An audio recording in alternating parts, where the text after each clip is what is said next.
आज हम पढ़ाने वाले हैं गार्डनर का सिद्धांत।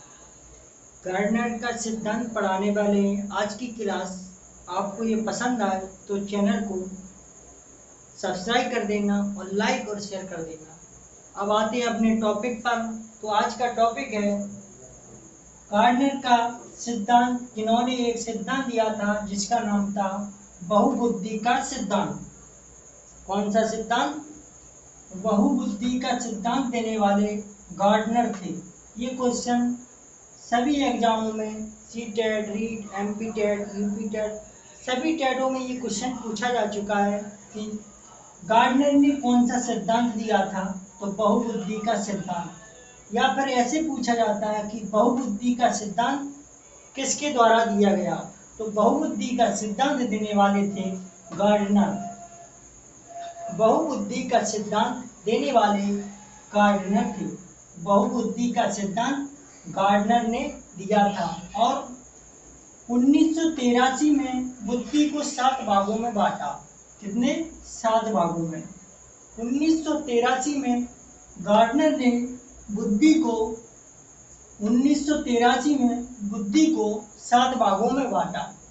तो किसने बांटा? गार्डनर ने 7 भागों में बांटा। और कब बांटा? तो 1983 में। ये क्वेश्चन कई बार एग्जामों में पूछा जा चुका है कि बुद्धि को कितने भागों में बांटा गया। तो बुद्धि को 7 भागों में 1983 में बांटा गया था। कब? 1983 में बुद्धि को 7 भागों में बांटा गया था। लेकिन वर्तमान में बुद्धि को 7 भागों में बांटा है। वर्तमान में बुद्धि के कितने भाग हैं? तो वर्तमान में बुद्धि के 7 भाग हैं। कितने? 7 भाग हैं। क्वेश्चन ये पूछा जाता है कि गार्डनर के अनुसार वर्तमान में बुद्धि के कितने भाग हैं। तो गार्डनर के अनुसार वर्तमान में बुद्धि के 8 भाग हैं। कितने? 8 भाग। तो वर्तमान में बुद्धि के 8 भाग हैं गार्डनर के अनुसार। और 1983 में इन्होंने बुद्धि को 7 भागों में बांटा था। कितने? 7 भागों में बांटा था। और वर्तमान में बुद्धि के 8 भाग हैं। और इनकी एक किताब है, पुस्तक है, जो सबसे ज़्यादा एग्जामों में पूछी जाती है कि गार्डनर की किताब का क्या नाम है। तो गार्डनर की किताब है frames of mind, the theory of multiple intelligence. क्या नाम है? या फिर इस प्रकार पूछी जाती है कि frames of mind, the theory of multiple intelligence. पुस्तक के लेखक कौन है? तो कौन है? Gardner. Frames of mind, the theory of multiple intelligence पुस्तक किनके द्वारा लिखी गई? तो गार्डनर के द्वारा यह पुस्तक लिखी गई। कौन सी? Frames of mind, the theory of multiple intelligences. यह पुस्तक गार्डनर के द्वारा लिखी गई। कौन सी?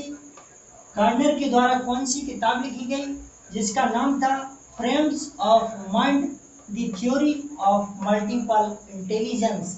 जिसका नाम है frames of mind, the theory of multiple intelligence. अब बात करते हैं बुद्धि के भाग। तो गार्डनर ने बुद्धि के 8 भाग बताए। 1983 में 7 भाग बताए थे, लेकिन वर्तमान में गार्डनर के अनुसार 8 भाग हैं बुद्धि के। पहला भाषागत, दूसरा तार्किक, तीसरा देशिक, चौथा संगीतात्मक, पांचवा शारीरिक, छठवां अंतःव्यक्तिक, सातवां अंतःव्यक्ति, आठवां प्रकृतिवादी। आठवां कौन सा? प्रकृतिवादी। क्वेश्चन ये आता है कि गार्डनर ने किस 7 भाग थे बुद्धि के। गार्डनर ने 1983 में 7 भाग बताए। तो 8वां भाग कौन सा जोड़ा गया? तो 8वां भाग अंतःव्यक्ति को जोड़ा गया। कौन सा? अंतःव्यक्ति भाग ये नहीं था, लेकिन ये जोड़ा गया कब? 1983 के बाद। 1983 के बाद एक और जोड़ दिया गया जिसका नाम था अंतःव्यक्तिक। अब बात करते हैं बुद्धि के भाग। तो पहला है भाषागत बुद्धि। भाषागत बुद्धि किन किन व्यक्तियों में पाई जाती है, सबसे ज़्यादा ये क्वेश्चन बनता है। तो भाषागत बुद्धि जितने भी कवि होते हैं और लेखक होते हैं उनमें भाषागत बुद्धि पाई जाती है। किनमें पाई जाती है? जो कवि और लेखक होते हैं उनमें भाषागत बुद्धि पाई जाती है। कौन सी? भाषागत बुद्धि कवि और लेखक में पाई जाती है। इसमें इनको भाषाओं का ज्ञान होता है। किसका ज्ञान होता है? कवि और लेखक में भाषागत बुद्धि पाई जाती है और इसमें भाषाओं का ज्ञान होता है कवि और लेखक को। यह पहली थी भाषागत बुद्धि। अब बात करते हैं तार्किक बुद्धि। तो तार्किक बुद्धि गणितीय, वैज्ञानिक या गणितज्ञ में होती है या फिर वैज्ञानिक।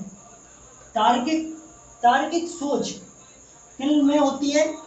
गणितीय या वैज्ञानिक। गणितज्ञ होता है उसमें होती है और वैज्ञानिक होता उसमें होती है तार्किक सोच। इससे तार्किक सोच से क्या होता है? तार्किक सोच से समस्या का समाधान होता है। क्या होता है?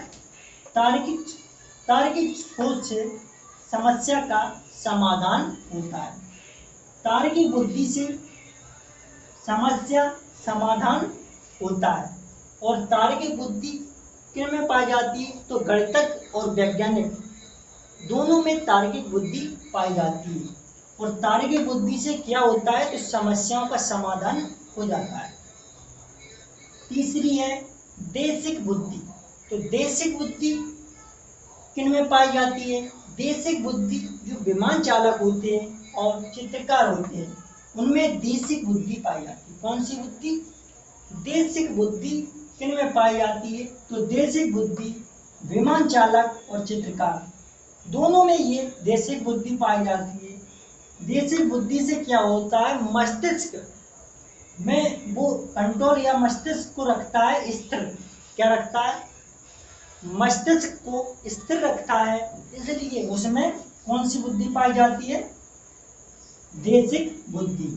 क्वेश्चन ये आता है कि देशिक बुद्धि किसमें पाई जाती है? विमान चालक और चित्रकार दोनों में ही देशिक बुद्धि पाई जाती है।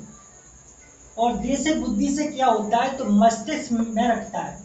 विमान चालक मस्तिष्क को स्थिर रखता है, कंट्रोल में रखता है, इसलिए ये विमान चालक और चित्रकार भी बुद्धि को स्थिर रखता है, इससे देशिक बुद्धि कहते हैं।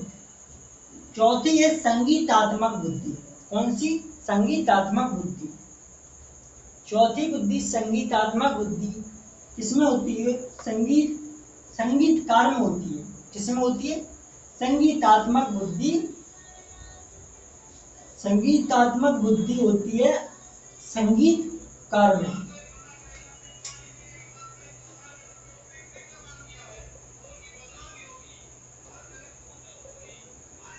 संगीतात्मक बुद्धि होती है संगीतकार में। किसमें? संगीतात्मक बुद्धि। क्वेश्चन ये पूछा जाता है कि संगीतात्मक बुद्धि किसमें पाई जाती है? तो संगीतात्मक बुद्धि संगीतकार में पाई जाती है। और संगीतात्मक बुद्धि से क्या होता है? संगीत का लय और सुर होता है, वो व्यक्ति अपना स्थिर रखता है, जिससे लय और सुर से संगीत को सुगम बनाया जा सके। कैसा बनाया जा सके? सुगम बनाया जा सके, जिससे संगीतात्मक बुद्धि से किसमें पाई जाती है? संगीतात्मक बुद्धि तो संगीतकार में पाई जाती है। संगीतकार संगीत को लय और सुर से लोगों को प्रभावित करता है। अब बात करते हैं पांचवी शारीरिक बुद्धि। कौन सी? शारीरिक बुद्धि वह बुद्धि शारीरिक बुद्धि किससे होती है? तो शारीरिक बुद्धि गति संवेदी होती है। कैसी होती है? जो शारीरिक गति होती है गति संवेदी। गति संवेदी कौन सी बुद्धि होती है? शारीरिक बुद्धि गति संवेदी होती है। और यह किन में पाई जाती है? गति संवेदी बुद्धि तो खिलाड़ी और नर्तक, जिम्नास्टिक, इस सभी में शारीरिक बुद्धि पाई जाती है। क्वेश्चन ये आता है कि शारीरिक बुद्धि किसमें पाई जाती है? तो खिलाड़ी और नर्तक, जिम्नास्टिक, इस सभी में शारीरिक बुद्धि पाई जाती है। अब बात करते हैं छठवीं अंतःवैयक्तिक बुद्धि। कौन सी? अंतःवैयक्तिक बुद्धि। बात करते हैं कौन सी बुद्धि, अंतःव्यक्तिक बुद्धि। जो अंतःव्यक्तिक बुद्धि होती है वो मनोवैज्ञानिक और सामाजिक दोनों ही में पाई जाती है। इसमें पाई जाती है अंतःव्यक्तिक बुद्धि मनोवैज्ञानिक और सामाजिक दोनों में पाई जाती है। क्वेश्चन आता है कि अंतःव्यक्तिक बुद्धि किन किन में पाई जाती है, तो मनोवैज्ञानिक और सामाजिक दोनों में ही अंतःव्यक्तिक बुद्धि पाई जाती है। और इससे अंतःव्यक्तिक बुद्धि से क्या होता है, इच्छा प्रेरणा होती है। इच्छाओं की प्रेरणा होती है किससे, अंतःव्यक्तिक बुद्धि से इच्छाओं की प्रेरणा होती है। इच्छाओं की प्रेरणा हो तो अंतःव्यक्तिक बुद्धि कहलाती है। सातवीं बुद्धि है अंतःव्यक्ति बुद्धि। कौन सी, अंतःव्यक्ति बुद्धि।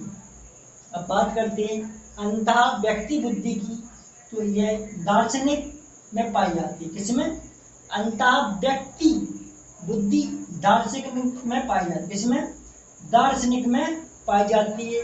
और इससे निजी भावना अभिप्रेरणा होती है। क्या क्या होती है, निजी भावनाएं होती हैं और अभिप्रेरणा विकसित होती है। क्या होती है,